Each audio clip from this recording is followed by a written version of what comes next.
Should you buy Sword and Shield booster boxes or Scarlet and Violet booster boxes? That's the question we're going to be talking about in this video because it's been kind of going around the Pokemon community for a while now, pretty much since Scarlet and Violet released. And I just want to give my take on it, but also I'm going to give you the short answer right now. If you can afford both of them, buy them both.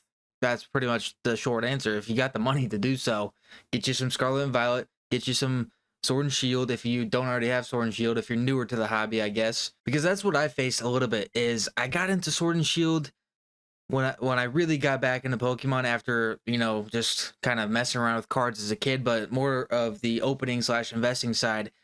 I just bought a lot of Sword and Shield to open. I don't have a lot of Sword and Shield sealed products because I opened them all. And before I really got into the investing side of things, or at least the collecting sealed boxes and stuff, Sword and Shield had already kind of passed. It was pretty much the end of the Sword and Shield era. So I feel like I have a pretty good perspective on this, and let's go ahead and talk about it. So starting off here, I just have a bunch of different booster boxes pulled up, and the main reason as to why the question is brought up, should you buy Sword and Shield or Scarlet Violet, is the prices. You get much different prices. Some of the times you can buy 2 Scarlet and Violet booster boxes for the price of 1 Sword and Shield box. So like Brilliant Stars here, market price $180. Astral Radiance, $160. Chilling Reign, right around $200. Market price $208. Most recent sale, $230. And you compare that to something like Temporal Forces or Paradox Rift. Your market price is right at $100. These two are pretty much the exact same, too. That's funny, but right at $100. So would you be better off getting 2 of these or 1 Chilling Reign booster box? The main consensus being that if these double in price, you can sell 2 and make $200 profit, but this would have to double to $400 to double in price to get that same amount of profit as Temporal Forces. And I see so many different opinions on this, especially from different people who make similar style videos that I do on the investing side of things. And a lot of people that I watch say Sword and Shield is what you should be buying, because this is just as easily going to go to 400 as this does 200. I think it makes sense, but I also think their argument flips on themselves, because in the amount of time it's going to take this to go to 400 Chilling Reign, I think enough time will have passed to where we're at the end of Scarlet and Violet or into whatever the next generation is, and this is going to be closer to 200, maybe at an Astral Radiance 160 or something. So given enough time, everything's going to end up making you your money back. I think what a lot of people are looking for is the quicker return with that money back. And if I were to guess, it would be these, at least. I feel like Sword and Shield is going to go up quicker than Scarlet and Violet, especially these more recent Scarlet and Violet sets. Like Paldea Evolved, it's around 140, 135 right now is market price. This one I feel like is going to go up before other things just because it's 02. It's still being printed, you know, a little bit, but for the most part, you have your Temporal Forces, your Stellar Crowns that are really the ones being printed right now. And honestly, what surprises me is that Twilight Masquerade is market price of 140. It's a good set, but is it really 140 because of that Greninja?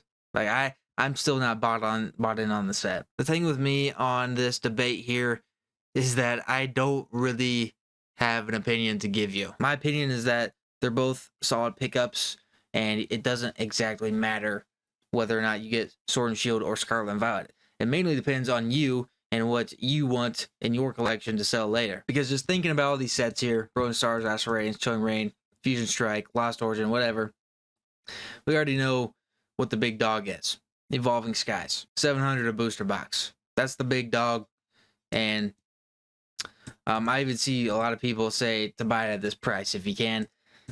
I just can't justify dropping 700 on one box. I love to have a diversified portfolio, and this is good. This is safe either way. It just, with Pokemon sealed products, I kind of like quantity. I just like having diversity, a bunch of different sets, and you can get close to 7 different booster boxes for that price. But as a whole, I could yap about Evolving Skies in a whole nother video. Once again, I think both of these are solid pickups. Like, if you want Temporal Forces, and I think if you can find Temporal Forces booster boxes for right at 100 or in the 90s, definitely a solid choice. Paradox Rift, last video, literally the last video, I yapped about this. If you can find it in the 90s, that's what I have right here. Pick that up. Paradox Rift will be like a Chilling Reign or a Fusion Strike. That's my gut call. Twilight Masquerade at 140 if you're gonna spend 140 on a box like Paldea Evolved or Twilight Masquerade, that's when I would be like, just get yourself an Astral Radiance or a Lost Origin or a Brilliant Stars, because those are not much more expensive and they're already older. They're much more, it's almost like wine. They just had more time to sit. And I don't think Twilight Masquerade is an Evolving Skies where it just goes crazy. I don't know if we've had our Evolving Skies of the Scarlet and Violet era yet, at least in terms of full sets. The Evolving Skies really is like 151. Pokemon 151 is a great investment. I already have a whole nother video on that too. We don't need to ramble about that again, but I'm curious what you guys think about this debate. At the end of the day, it is just your opinion. It's what you want to put your money into. It's what you think is going to do better, because nobody knows, right? Nobody knows exactly what's going to happen with Chilling Reign. Could it go to $300 in the next 3 months? Yeah. Could Temporal Forces go to 150 in the next 3 months? Yeah. All we can look at really is like the patterns, and if Temporal Forces and Paradox Rift follow the same patterns, they'll probably be about the same price as Astral Radiance is in the however allotted amount of time it's been, right? So thinking about it with the Sword and Shield sets, it's like, given another year, what could it do? Let's see, what has it done in the past year? October 23 is going up $20. Damn, I thought it went up more than that. Oh, okay, it was just during that spike in the summer. Now it's back down about 20. If these have dropped down a bit after that spike, I would definitely prefer these over just the Scarlet and Violet sets, because it's new. You don't have time, or you still have time to get these. As for Sword and Shield, they're not coming back. So if you're limited on money and how much you can spend, my recommendation would be Sword and Shield right now, because your time is dwindling to get them, especially at a lower price. As for these, they've all came out within the past year pretty much, besides Paldea Evolved. You still have plenty of time. They came out this year. I mean, the Pro Forces has been sitting at 100. That's great.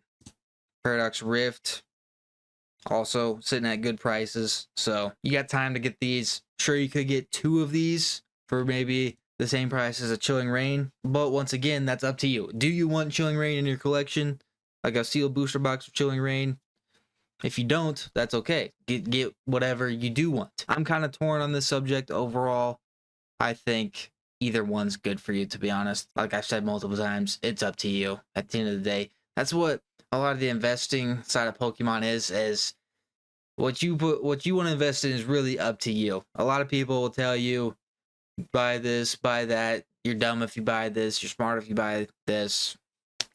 For booster boxes, I think they're all pretty safe. I have more opinions on other products aside from booster boxes, but if you're investing in booster boxes, you're already doing the right thing. So what you want to buy, I just recommend the better sets, kind of like the 4 we have here with Scarlet and Violet, and then Sword and Shield. Honestly, any sets, not a bad pickup. One underrated one, in my opinion, would be these Battle Styles boxes. You can get them for less than Twilight Masquerade and Paldea Evolved right now, and I think Battle Styles is pretty underrated. You got a great Tyranitar card in there, and then all these Urshifu cards, which people didn't really like, but there's a lot of kids that grew up watching Sword and Shield, and they like Urshifu. So I think Battle Styles is underrated. Before I get to rambling on about other stuff, that's the main point of the video is, should you buy Scarlet and Violet boxes? Should you buy Sword and Shield boxes? I know I didn't really give an answer, but that's because there is no answer. My answer would just be my opinion, and my opinion is, if you can get both, get both. If you can't get both, get the one you want the most. That's what I think you should do, and that's how you can continue investing in Pokemon and have fun with it as well. I'm intrigued, especially with your guys' thoughts on this little debate in the comments, so let me know what you think down below.